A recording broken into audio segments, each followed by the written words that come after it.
नमस्कार, सत श्रीकाल, आदाब, केम छो, जय हिंद, जय भारत। मेरा नाम है Ashu. Welcome back to my YouTube channel. Aviation के बारे में हमेशा वीडियोस बनाता रहता हूं और एक ऐसी ही वीडियो आपके लिए लेकर के आया हूं जिसमें विस्तारा एयरलाइन ने कुछ वैकेंसीज निकाली हैं।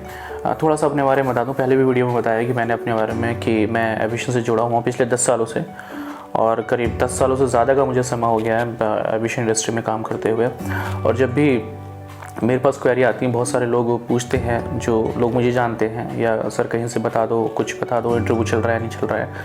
तो मैं कुछ भी अपने यूट्यूब चैनल पर ऐसे आता हूं और हमेशा ऐसे ब्लॉग्स या वीडियोस अपलोड करता रहता हूं जिससे आने वाली जनरेशन को इन्फॉर्मेशन मिलती रहे। खैर, ये एक अलग टॉपिक है, इस पर कभी और बात करेंगे। बट आज की जो वीडियो उसमें आपको ये बताने वाला हूँ कि विस्तारा एयरलाइन में कुछ वैकेंसीज निकली हैं सिक्योरिटी एग्जीक्यूटिव के लिए, और अलग अलग स्टेशन पे अलग अलग वैकेंसीज उन्होंने निकाली हैं। उसी वैकेंसीज के बारे में आपसे बात करूंगा। लेकिन उस वैकेंसीज के पहले बताने से पहले रिक्वेस्ट करूंगा, अगर आप इस चैनल पर नए हैं तो प्लीज़ इसको सब्सक्राइब, लाइक और शेयर ज़रूर कर दीजिए, क्योंकि आने वाले आपके दोस्तों को या किसी को भी इन्फॉर्मेशन मिल जाए और उसका सिलेक्शन हो जाए तो इससे बेहतर मेरे लिए कुछ नहीं होगा। विस्तारा ने जो वैकेंसीज निकाली हैं, अगर आप विस्तारा एयरलाइन की वेबसाइट पर जाएंगे तो मैं आपको बता दूं, बहुत सारे स्टेशन ऐसे हैं जहां पर विस्तारा ने जैसे देहरादून हुआ, त्रिवेंद्रम हुआ, रांची हुआ, मुंबई हुआ, दिल्ली हुआ, कोची हुआ, डिब्रूगढ़ हुआ, एंड अलग अलग डिपार्टमेंट में अलग अलग वैकेंसीज हैं। सिक्योरिटी एग्जीक्यूटिव की भी है, सिक्योरिटी सुपरवाइज़र की भी है, एंड कस्टमर सर्विस एग्जीक्यूटिव की भी है, और हेड एयरपोर्ट सर्विस ट्रेनिंग की भी है। तो आज अभी जो वीडियो बना रहा हूँ मैं केवल सिक्योरिटी के लिए बना रहा हूँ, उसमें सिक्योरिटी की ही बात करूँगा। आज 8 जनवरी है, और 8 जनवरी आज ही के दिन उन्होंने एक जो है पोस्ट अपनी वेबसाइट पर पोस्ट की है। उसके बारे में आपको बता देता हूँ कि सिक्योरिटी एग्जीक्यूटिव में आपकी जो रिक्वायरमेंट है, जो की रिस्पॉन्सिबिलिटीज़ हैं, जो स्किल्स चाहिए आपको, जो वर्क एक्सपीरियंस चाहिए, जो क्वालिफिकेशन चाहिए, वो आपको क्या क्या चाहिए, उसी के बारे में आपसे आज बात करूँगा। तो सबसे पहले तो की रिस्पॉन्सिबिलिटीज़ मैं बता देता हूँ आपको। सिक्योरिटी एक ऐसा डिपार्टमेंट है, एक ऐसा एरिया है किसी भी एयरलाइन के लिए जो कि बहुत ही मायने रखता है किसी भी एयरलाइन के लिए। और एक छोटी सी चूक आपकी एविएशन में तो चूक चलती ही नहीं है, एविएशन में चूक नहीं चाहिए बिल्कुल भी। तो सिक्योरिटी का जो भी सोच के समझ के जाए कि मुझे सिक्योरिटी में जाना है, तो बड़ा विजिलेंस होना चाहिए, उसका जो माइंड है बड़ा खुला होना चाहिए कि चीज़ों को देखने की, समझने की, परखने की, और एक्स्ट्रा थोड़ी अपनी तरफ से ऑर्डिनरी काम करने के लिए उसको हमेशा तैयार रहना पड़ेगा। तो वैकेंसी के बारे में बात करूं तो उसकी जो की रिस्पॉन्सिबिलिटीज़ है उसमें है screen all accessible property for prohibited items using X-ray unit और physically search procedure.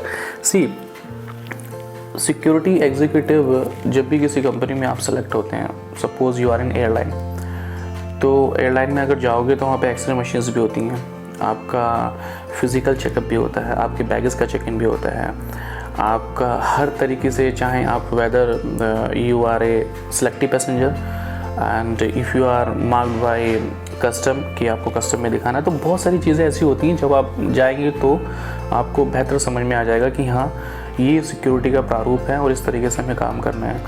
But basic चीज़ें ये हैं कि अपने आप को प्रिपेयर रखना है इस चीज़ के लिए कि हम एक पोस्ट के लिए जा रहे हैं और उसके बारे में हमें नॉलेज होनी चाहिए। तो पहले तो यही है कि आपको प्रोसीजर पता होना चाहिए, ठीक है, कि किस तरीके से आप एक्सरे मशीन यूज़ करते हैं, किस तरीके से फिज़िकल सर्च प्रोसीजर आप फॉलो अप करते हैं। वैसे तो बाय द टाइम ये सब समय के साथ आती हैं चीज़ें और एक्सपीरियंस के साथ आती हैं, पर फिर भी अगर आपको बेसिक एब्स्ट्रैक्ट आपने किया है और आपको थोड़ी सी भी इसकी नॉलेज है तो ये आपके लिए बहुत अच्छा है।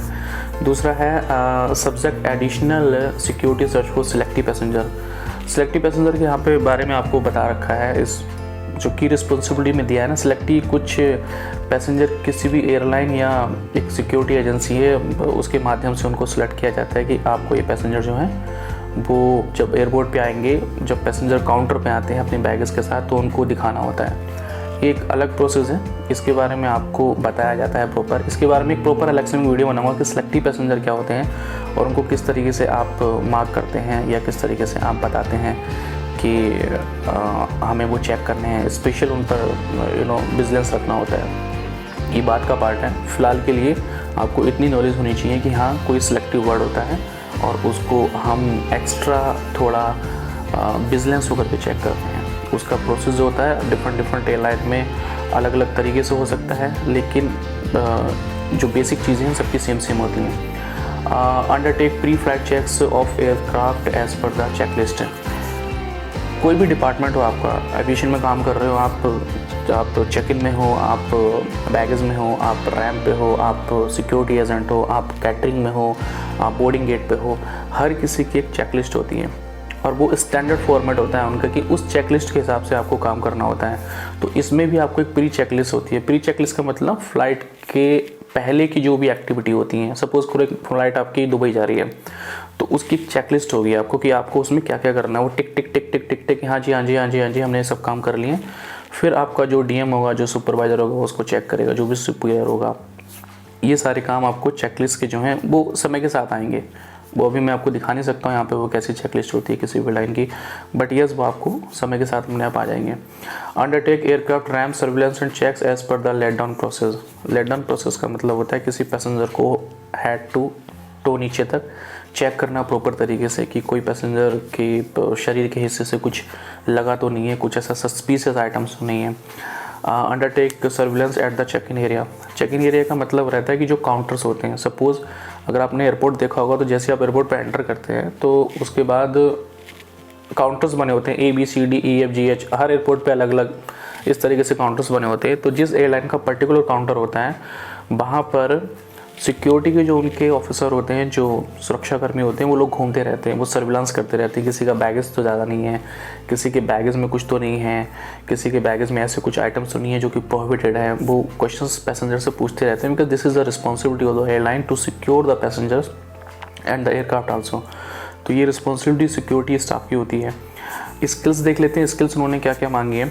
Excellent interpersonal skills and communication skills as required.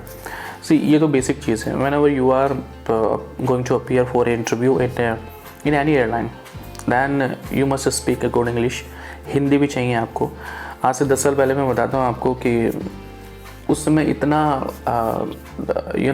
वो नहीं था कि जज नहीं करते थे लोग कि इंग्लिश नहीं आती है तो चलो थोड़ा बहुत लीनियंसी दे देते थे। बट आज की डेट में whenever you are going for the interview आपको परफेक्ट होना चाहिए। काम के मामले में ना आपको वर्क नॉलेज इतनी नहीं पता होगी, लेकिन कम्युनिकेशन आपको स्किल्स पता होनी चाहिए कि हाँ ये कम्युनिकेशन स्किल्स हमारे पास होनी चाहिए तो हम अपेयर कर सकते हैं। ये हमारा स्टैंडर्ड है, ये हमें पता है कि हमें ये करना है इंटरव्यू के समय में। तो ये प्लस पॉइंट रहता है। एक कॉन्फिडेंस लेवल भी अच्छा रहता है। कोई मैटर नहीं करता आप कहाँ से आते हैं, कोई मैटर नहीं करता आपका बैकग्राउंड क्या है। अगर आपने ग्रेजुएशन किया है, जो उनके रिक्वायरमेंट है उसके हिसाब से अगर आप हैं एलिजिबल कैंडिडेट तो आपको सिलेक्ट करेंगे। बट आपको अपने ऊपर काम करना पड़ेगा इंटरव्यू से पहले। और सच कहूँ तो ट्रस्ट में मैं भी बहुत जगह से फेल हुआ हूँ। इतने साल के कैरियर में मैंने कितनी बार कोशिश की है आउट ऑफ द इंडिया जाने की। आउट ऑफ इंडिया की जो एयरलाइन है उसमें एमिरेट्स में, कतर में बहुत सारे दोस्त हैं जो मेरे अभी डिफरेंट स्टेशन पे काम कर रहे हैं। मैंने भी कोशिश की थी बट नहीं हो पाया, अनफॉर्चुनेटली नहीं हो पाया। तो उसके लिए मैं कोशिश कर रहा हूँ अभी भी कि शायद कभी चांस मिले तो मैं भी बाहर जाऊँ। पर वो एक अलग अलग फेज़ है सबकी लाइफ का, वो एक अलग अलग क्राइटेरिया है। सबकी ज़िंदगी में अलग अलग चीज़ें होती हैं। जो हैं बाहर उनके लिए ऑल द बेस्ट, जो कोशिश कर रहे हैं उनके लिए ऑल द बेस्ट, मेरे लिए all the best. And work experience उन्होंने मांगा है। Minimum experience in the security department must B 2 years. Okay, Vistara ने जो वैकेंसी 8 तारीख को निकाली है अभी, उसमें 2 साल का उन्होंने एक्सपीरियंस भी मांगा है कि अगर आपको मिनिमम एक्सपीरियंस 2 साल का है तो आप इंटरव्यू के लिए जा सकते हैं। Minimum experience in the security department must be of 2 years होना चाहिए, ठीक है। क्वालिफिकेशन मांगी है, शुड बी ए बेसिक एफसेक क्वालिफाइड। बेसिक एफसेक की बेसिक सिक्योरिटी की ट्रेनिंग होती है जो अलग अलग एयरलाइन अलग अलग टाइम पे प्रोवाइड कराती है अपने स्टाफ को जो सिक्योरिटी से रिलेटेड रहते हैं। अगर आपके पास है तो क्वालिफाइड होनी चाहिए, उन्होंने मांगा है क्वालिफिकेशन में। Certificate screener is desirable. Screener का सर्टिफिकेट, स्क्रीनर क्या होते हैं, जो स्कैन करते हैं, बैग स्कैन करते हैं, पैसेंजर को चेक करते हैं बहुत सारे ऐसे प्रोसेस होते हैं जिनके थ्रू से वो चीज़ों को निकालते हैं। हर उनकी पैनी निगाह रहती है हर चीज़ पे, कोई सस्पिशियस आइटम तो नहीं है। तो ये सारे काम जो वो स्क्रीनर में आते हैं। अगर इसका सर्टिफिकेट आपके पास है तो आप जा सकते हैं।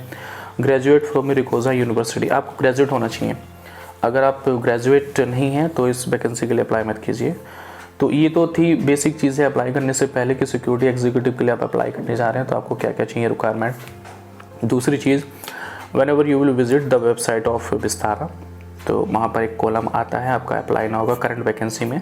वहाँ जाकर के आपको अपने सारे डॉक्यूमेंट अटैच करने होते हैं, 1 बाय 1 आपको अपने डॉक्यूमेंट अटैच करने होते हैं। और डॉक्यूमेंट को अटैच करने के बाद आपको सेव का ऑप्शन आता है। अगर आप सेव कर लेते हैं तो वो सेव हो जाता है। आपको वहाँ पर अपना एक अकाउंट भी बनाना पड़ेगा। उस अकाउंट के हिसाब से आपको देखना पड़ेगा कि मुझे उसमें क्या करेक्ट इन्फॉर्मेशन अपनी प्रोवाइड करानी है। तो लास्ट में जब सारी डिटेल आप फिलअप कर देते हैं तो उसमें एक ऑप्शन आता है अप्लाई नाउ। अप्लाई नाउ पे जैसे क्लिक करेंगे तो आपको एक कन्फर्मेशन मेल आपकी ईमेल आईडी पे आ जाएगी। वो आपको ईमेल आईडी कंफर्म कर देगी कि हाँ जी आपकी रिक्वेस्ट हमारे पास आ चुकी है।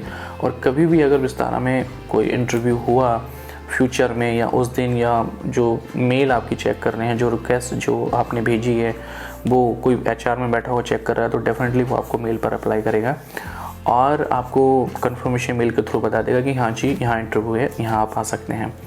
तो ये था इस टोटल वीडियो में जो मैंने ओवरव्यू आपको दिया है कि विस्तारा में कुछ वैकेंसीज निकली हैं, ऐसे हैं, आप ऐसे कर सकते हैं। अप्लाई कैसे करना है, ऑनलाइन का प्रोसेस क्या है, वो सारी एक सेपरेट में वीडियो बनाऊँगा। इसमें अगर मैं एडिट करूँगा तो ये बहुत लंबी हो जाएगी। डिफरेंट सेशन पे डिफरेंट पोस्ट के लिए वैकेंसीज़ है, लेकिन ये जो वीडियो है वो सिक्योरिटी एग्जीक्यूटिव के लिए है और जो मैंने शुरू में स्टेशंस बताए हैं उस वहाँ के लिए है। अगर फिर भी कोई डाउट हो आपको तो मुझे आप कमेंट सेक्शन में जाकर कमेंट करके ज़रूर पूछ सकते हैं। मैं कोशिश करूँगा आपके सारे डाउट क्लियर करने की। इसके डिफरेंट पार्ट हैं, चाहे मैं सिक्योरिटी की सिलेक्टी के बारे में बात करूँ, चाहे मैं किसी और SOP के बारे में बात करूँ, चाहे मैं किसी